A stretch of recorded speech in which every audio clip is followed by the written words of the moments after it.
Good evening everyone, welcome again to clear IAS channel. मेरा नाम है जया और आज मैं आपके सामने फिर से एक करंट अफेयर का टॉपिक लेके आई। बट टॉपिक स्टार्ट करने से पहले please like, share this video, subscribe this channel and please मुझे कमेंट सेक्शन में बताइए कि आपको ये वीडियो कैसी लगी। एंड अगर आपको कोई भी डाउट है देन प्लीज वो भी कमेंट सेक्शन में जरूर मेंशन करिएगा। Also go check out clear IAS website, वहां पे आपको comprehensive notes, video lectures, test series and बाकी के other materials like value added resources, current affairs and बाकी के जितने भी इंपॉर्टेंट रिसोर्सेज हैं एग्जाम प्रिपरेशन के लिए, वो सब आपको अवेलेबल है।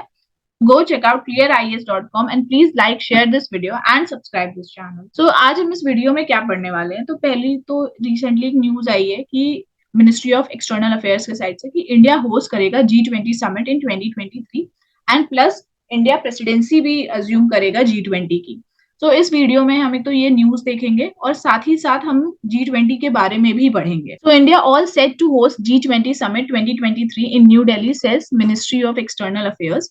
सो इंडिया अज्यूम करेगा प्रेसिडेंसी भी G20 की for 1 year from December 1st 2022 to November 30, 2023 and is expected कि ये होस्ट करेगा over 200 meetings across the country. So ministry of external affairs ने रिसेंटली अनाउंस किया कि इंडिया G20 लीडर समिट को होस्ट करेगा न्यू दिल्ली में। कब करेगा? नेक्स्ट ईयर करेगा, September 9 एंड 10, 2023 में, प्लस प्रेसिडेंसी भी इंडिया अज्यूम करेगा इस साल। जो 17 G20 हेड्स ऑफ स्टेट हुआ था इन गवर्नमेंट समिट, वो नवंबर 2022 में हुआ था, जो लास्ट ईयर वाला, वो इंडोनेशिया ने कराया था। एंड अब इंडिया क्या कर रहा है? प्रेसिडेंसी अज्यूम करेगा फ्रॉम December 2022। जो समिट होती है ना, सो उसमें G20 मेंबर्स तो आते ही आते हैं, साथ में जो प्रेसिडेंसी जिसके पास होती है G20 की, वो कुछ गेस्ट कंट्रीज और इंटरनेशनल ऑर्गेनाइजेशन को भी इनवाइट कर सकता है मीटिंग्स में एंड समिट में। सो बाकी के जो रेगुलर इंटरनेशनल ऑर्गेनाइजेशन है, जैसे कि UN हो गया, IMF हो गया, वर्ल्ड बैंक, WHO, WTO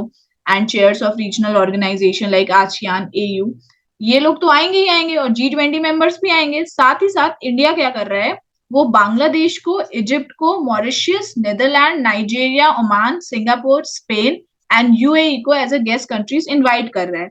और इनके साथ वो international solar alliance, coalition for disaster resilient infrastructure, Asian development bank, इन तीन को as a guest international organisation भी इनवाइट कर रहा है मीटिंग में, समिट में। अब प्रेसिडेंसी आप ये याद कर लो कब से कब तक एग्ज्यूम करेगा, एक साल तक करेगा, December 1st 2022 से November 30, 2023 तक, and it will host over 200 meetings across the country. अब इस प्रेसिडेंसी के दौरान, इंडिया की प्रेसिडेंसी के दौरान, इंडिया, इंडोनेशिया, ब्राजील क्या करेगा? एक ट्रॉयका फॉर्म करेगा। सो ये ट्रॉयका मैं अभी आपको बताऊंगी आगे।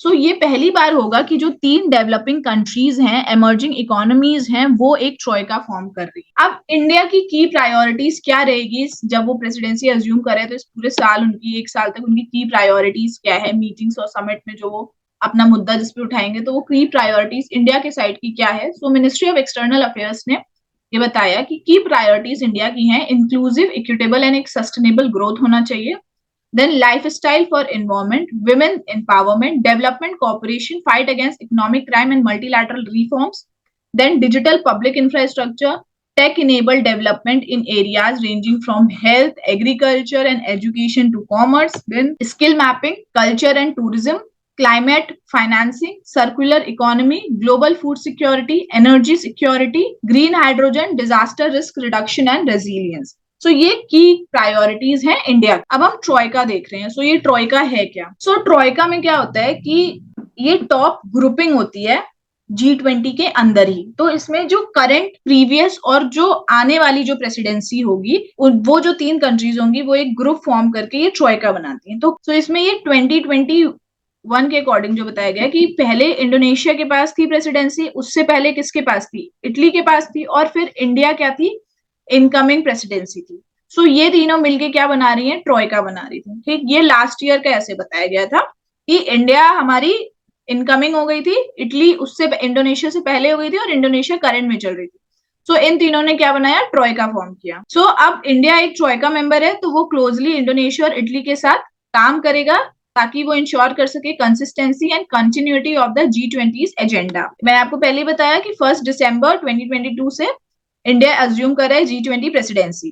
एंड वो कन्वीन करेगा G20 leaders summit for the first time in India in 2023। ये याद रख लो, 2023 में वो समिट कर रहा है एंड प्रेसिडेंसी 1 दिसंबर 2022 से वो अज्यूम करेगा। अब इटली ने होस्ट की थी G20 समिट ड्यूरिंग अक्टूबर 31st 2021 में, जहां इंडिया ने क्वेश्चन रेज किया था अफगानिस्तान के फ्यूचर के बारे में following the take over by the Taliban. उस टाइम पे आप जानते हो अफगानिस्तान को तालिबान ने टेक ओवर कर लिया था, तो उसने ये मुद्दा उठाया था जब इटली ने होस्ट किया था। फिर इंडोनेशिया ने G20 प्रेसिडेंसी ले ली थी 1 दिसंबर 2021 से। तो आप देख सकते हो कि प्रेसिडेंसी इटली के पास जो 2020 की थी, फिर 2021 में प्रेसिडेंसी किसके पास आई, इंडोनेशिया, अब 2022 में इंडिया। तो ये तीनों मिलकर ट्रॉयका फॉर्म करती है। तो अब ये G20 क्या है? सो जब एशियन फाइनेंशियल क्राइसिस हुआ था 1997 से 1998, जब वो खत्म हो गया तो ये बोला गया कि अब बहुत जरूरी है कि जो मेजर मार्केट कंट्रीज हैं, इकोनॉमीज हैं, वो आए, वो एक प्लेटफॉर्म फॉर्म करें एंड वो इंटरनेशनल फाइनेंशियल सिस्टम के बारे में डिस्कस करें और कुछ मेजर स्टेप ले सकें।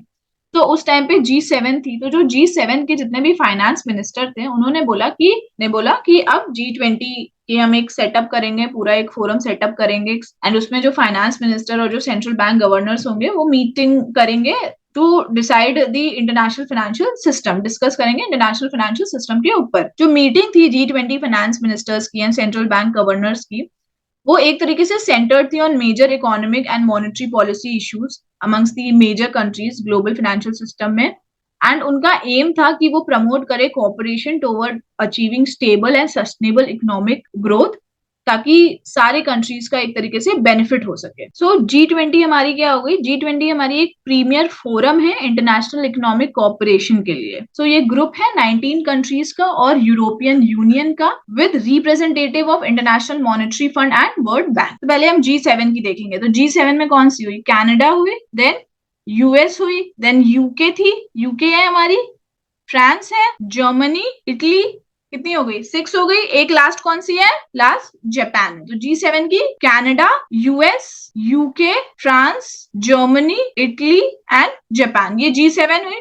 अब G7 में G8 एक और कंट्री आई, कौन सी इंक्लूड हुई, रशिया, तो G8 बन गई। ठीक, G7 में एक और कंट्री रशिया आके G8 बनाई, तो हमारी 8 कंट्रीज हो गई। अब हमारी और कितनी, 12 कंट्रीज और ऐड होनी है फॉर दिस G20 को बनाने के लिए। तो कौन कौन सी 12 कंट्रीज हुई हमारी, Mexico, Brazil, Argentina, Turkey, India, Saudi Arabia, South Africa, China, Indonesia, Australia and South Korea. So ये हमारी बन गई G20। ये सारी जो कंट्रीज आपको दिख रही है ब्लू में, ये कौन सी है, ये गेस्ट कंट्रीज हैं, Norway, Netherland, Spain, Guinea, Senegal, Vietnam, Singapore, ये लास्ट ईयर की जो आपकी गेस्ट कंट्रीज हो गई वो है इसमें। ओके, सो ये हमने G20 देखा। सो मेंबरशिप में इसमें सारी कंट्रीज आती हैं, developing, largest, advance and emerging economies भी आती हैं। एंड ये रिप्रेजेंट करते हैं 2/3 of the world population, 85% of the GDP and 80% of global investment, over 75% global trade. So G20 का आप देख सकते हो कि 2/3 वर्ल्ड पॉपुलेशन रिप्रेजेंट करता है, 85% GDP, 80% global investment, 75% global trade. तो G20 accounts all of this. Member countries मैंने आपको पहले ही बता दिया है, ये आप देख लो, G7 हो गई आपकी, then plus G8 Russia and then 12 countries और हो गई, G20 पूरा बन गया। अब ये G20 वर्क कैसे करते हैं हम ये देखेंगे। सो G20 दो ट्रैक्स में डिवाइडेड है, एक होता है फाइनेंस ट्रैक, एक होता है शेरपा ट्रैक। तो फाइनेंस ट्रैक में क्या होते हैं कि जितने भी मीटिंग्स होती हैं वो G20 के जो फाइनेंस मिनिस्टर हो गए या सेंट्रल बैंक गवर्नर्स हो गए, उनके डेप्यूटीज, वो लोग आते हैं और ये मीटिंग तब करते हैं, ये फाइनेंस ट्रैक में होता है।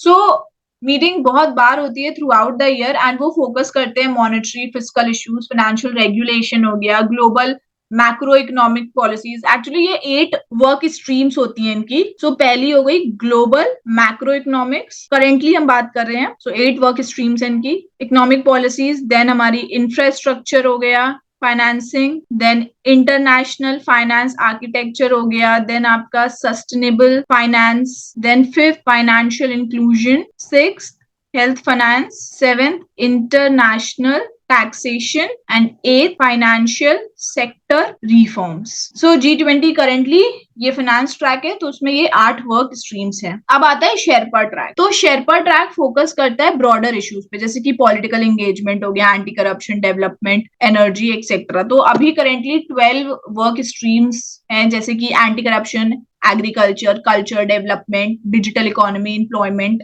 Environment and climate, education, energy transition, health, trade and investment and tourism. So ये इनका 12 वर्क स्ट्रीम है। सो हर एक G20 कंट्री को एक शेरपा रिप्रेजेंट करता है, जो प्लान करता है, गाइड करता है, इम्प्लीमेंट करता है on the behalf of the leader of their respective country. तो हम अभी की जैसे बात करते हैं, तो 10-11 जुलाई 2022 में इंडिया के जो G20 शेरपा थे वो अमिताभ कांत थे। उन्होंने इंडियन डेलीगेशन को लीड किया था सेकेंड G20 शेरपा मीटिंग में, जो इंडोनेशिया ने कन्वीन की थी इन लेबुआ बाजो में ऑन 10-11 जुलाई 2022। तो ऐसे ही शेरपा क्या होते हैं, वो इलेक्ट होते हैं एंड वो लीडर होते हैं on the behalf of the respective country. तो ये प्रेसिडेंसी देखिए, तो प्रेसिडेंसी हर एक साल रोटेट करती है अमंग द मेंबर्स। सो ये मैंने आपको तो जो 3 कंट्रीज होती है, प्रीवियस, करंट और जो अपकमिंग होती है, वो ट्रोइका फॉर्म करती है। तो right now Italy, Indonesia and India Troikaa form कर रही है। जो G20 होते हैं ना, उनका कोई परमानेंट सेक्रेटेरिएट नहीं होता है। जो भी एजेंडा, जो भी वर्क होते हैं, वो कोऑर्डिनेट करते हैं रिप्रेजेंटेटिव G20 कंट्रीज के, जिसको हम शेरपा बोलते हैं, जो फाइनेंस मिनिस्टर्स के साथ, गवर्नर्स ऑफ सेंट्रल बैंक के साथ मिलके काम करते हैं एंड जो भी प्लान्स को एग्जीक्यूट करना, इम्प्लीमेंट करना या प्रपोज करना, वो सब करते हैं शेरपा। अगर आप फर्स्ट G20 समिट, आप ये बताओ फर्स्ट G20 समिट कब हुई? तो फर्स्ट G20 समिट 2008 में हुई थी, वॉशिंगटन DC में। अब हम मैंडेट देखते हैं।